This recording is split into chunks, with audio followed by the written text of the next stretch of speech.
Institutionnel aujourd'hui, communauté française de Belgique, que ça ne sorte pas d'ici. Fédération Wallonie. Fédération Wallonie, Bruxelles. Aucune place pour nous. Si ce n'est une ligne, machin. Tu vois ce que je veux dire? Il y a quand même un problème. Ça veut dire, il n'y a pas d'idée, je n'aime pas le mot identité. Mais sentiment, je préfère le mot sentiment d'appartenance. Je l'ai raconté, il y a eu une émission en Belgique, où j'ai expliqué. Il y a un an ou deux, j'ai été invité dans plusieurs universités, notamment à Liège. On parlait de moi, forcément, hein, et alors de tout ce qu'on raconte ici. Hein, et à un moment donné, j'étais venu sur le changement de la forme de l'État. Pourquoi a-t-on changé la forme de l'État? On ne change pas la forme d'un État comme ça, mesdames et messieurs. Hein? Passer d'une Belgique unitaire à une Belgique fédérale et bientôt, on ne sait pas trop quoi, confédérale, ça demande réflexion. Quand même. Et à un moment donné, je le regarde, on parlait d'André Renard, tu ne peux pas comprendre. La grève de 60, qui est un point de nos retours, à partir de la grève de 60, la Belgique ne sera plus jamais ce qu'elle est. C'est l'histoire. Je regarde, et vous savez qui c'est, André Renard? Ils étaient 40 dans la salle. Vous savez qui c'est, André Renard? Aucun. Si tu n'as pas de passé, tu n'as pas d'avenir. Je suis convaincu.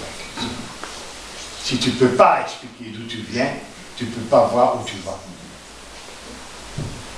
Enfin, c'est un peu brutal, hein. Ça demanderait des explications. En fait, ce n'est pas normal. Il n'y a pas que les écrivains, j'ai cité quelques écrivains, mais il y en a plein d'autres. Mais il y a aussi les institutions, les mœurs, tout ça, tu ne comprends pas.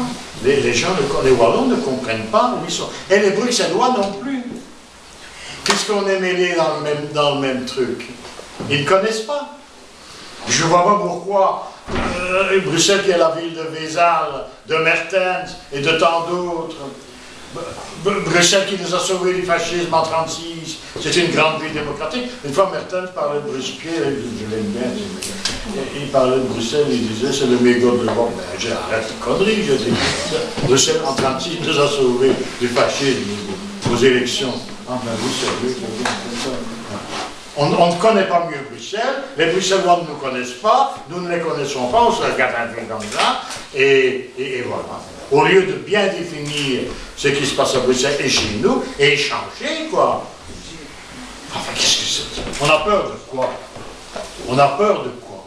Au lieu de ça, on noie ça dans un vague bouillon francolâtre, hein, du français pour la Wallonie, du français pour Bruxelles, et les gens spécifiques de ces régions-là, on connaît. Et bien d'autres choses. Marx, qui vit à Bruxelles 3 ans, tu parles de ça quand même. Il raconte il y a plein de choses de gauche, de droite, enfin, tout. Eh bien, on ne sait. Voilà. Je voulais dire ça. Excusez-moi.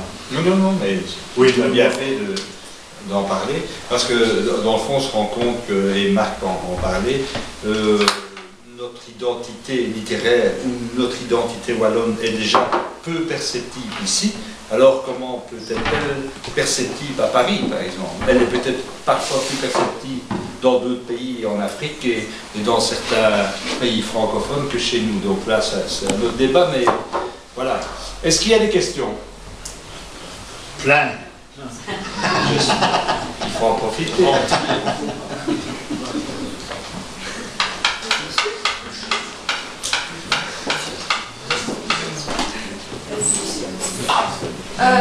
Oui, ça va bien. Il faut se lancer. Quel a été le moment précis où vous avez su que c'était la littérature que vous vouliez faire? C'est une bonne question. À quel âge ou quel livre vous a influencé pour ce métier? Les deux, Ouais, les deux. Oui.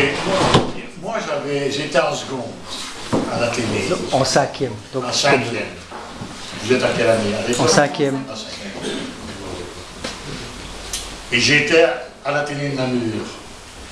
Moi, je suis de Moustier-sur-Sambre, c'était entre Charleroi et Namur, et j'allais à la télé à Namur. Et j'étais dans la salle d'études à Namur, je lisais, je ne sais plus exactement ce que je faisais, mais je me souviens de cette promesse que je me suis faite à moi-même. C'est terrible de se promettre quelque chose, et toute ta vie est liée à ça. Je me suis dit, je veux être un écrivain, et pas n'importe quel. 17 ans. Putain, toute ma vie. Je vais au piquet de cette promesse. Je serai obligé d'obéir à cette injonction, à cette auto-injonction. Voilà, c'est comme ça. Évidemment, je crois ça par remarque, il y avait peut-être le problème de la langue. C'est-à-dire, un enfant d'ouvrier, il parle mal. Quand j'ai fait des études supérieures après, j'ai rencontré des copains qui n'avaient pas fait d'études et qui me disaient, Jean, est-ce que je parle bien? C'était monstrueux. Je parlais bien, tu parles aussi bien que moi. Ils avaient peur d'eux-mêmes, de la langue qu'ils parlaient. Est-ce que je parle bien? Je dis, oui, oui, tu parles. Tu sais, j'étais interloqué. Oui, tu parles. Et peut-être qu'à 17 ans, c'est un défi à relever, c'est possible. Il y a un défi, c'est-à-dire non seulement connaître la langue, mais s'en servir à des fins créatives. Enfin, là, ça, pour répondre à votre question, ça s'est dessiné là. Tu vois, mais c'était pas gratuit. À mon avis, ça doit être vrai pour un type qui veut devenir psychiatre, ou une femme qui veut devenir... Je ne sais pas comment ça va, mais voilà, c'était ça, pour répondre à votre question. Moi, je pense qu'il faut même aller plus loin dans l'enfance. Je ne sais pas. Quand j'allais à l'école, on n'habitait pas encore au centre-ville, on habitait en dehors des remparts. Il y avait une dame, une voisine de chez mes parents, qui m'amenait à l'école. Et j'inventais des histoires pour elle, à partir évidemment de ce que je lisais dans les BD et tout ça, mais non. Bon. Et puis vers 10 ans, enfin disons, ils ont absolument voulu me faire lire Robinson Crusoe, que je n'ai toujours pas lu à l'âge que j'ai, parce que je détestais la couverture. Et j'ai refusé de lire ce livre. Par contre, j'ai lu un livre d'un auteur qui n'est pas autant, je n'ai pas le titre en tête maintenant, c'était une histoire d'un jaguar blanc, enfin il n'avait pas la couleur normale des bêtes, et ça m'a complètement fasciné. Là, j'ai su que ça c'était... Grâce à la couverture. Non, la couverture ne me débectait pas. Ah, voilà. Et puis je suis entré là-dedans et je pense que ça a joué un rôle. Bon. Puis alors, à l'âge de Jean, bah, moi j'avais décidé que je serais poète. Et donc j'avais acheté un beau cahier avec des reproductions de la mythologie antique, enfin Virgile et des tableaux du XVIIe, et j'écrivais des sonnets. Bon, ça c'est les prodromes. Et puis, je pense lui comme moi, enfin, on vivait quand même dans un monde au sein duquel, et puis en plus moi dans la ville détruite, la littérature avait une place majeure. Et la littérature n'était pas réservée aux enseignants, les ingénieurs, les médecins, les juristes. Ils considéraient que c'était quand même plus important que le boulot qu'ils faisaient. Donc on est né dans un monde où la littérature avait une valeur connotée.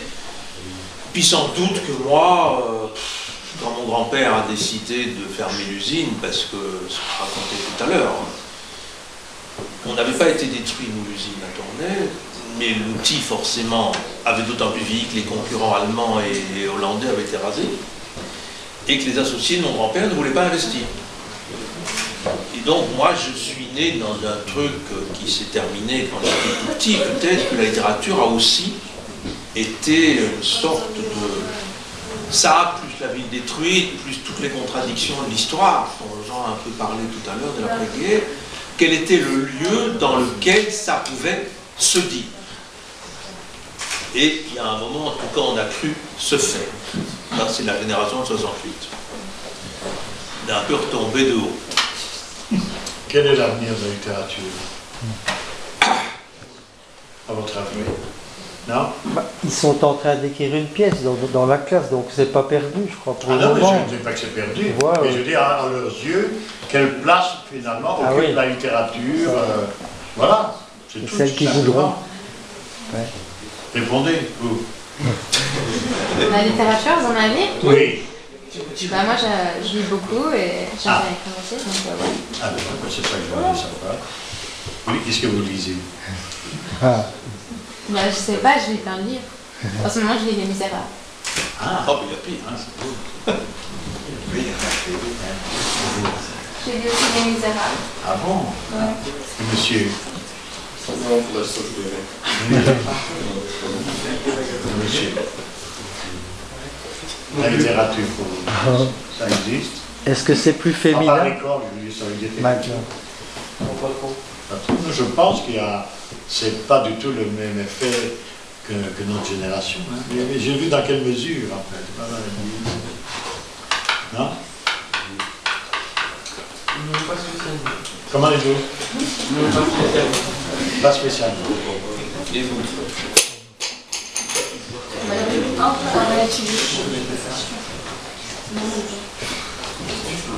C'est parce qu'il faut bien, ou bien parce que vous trouvez un certain intérêt.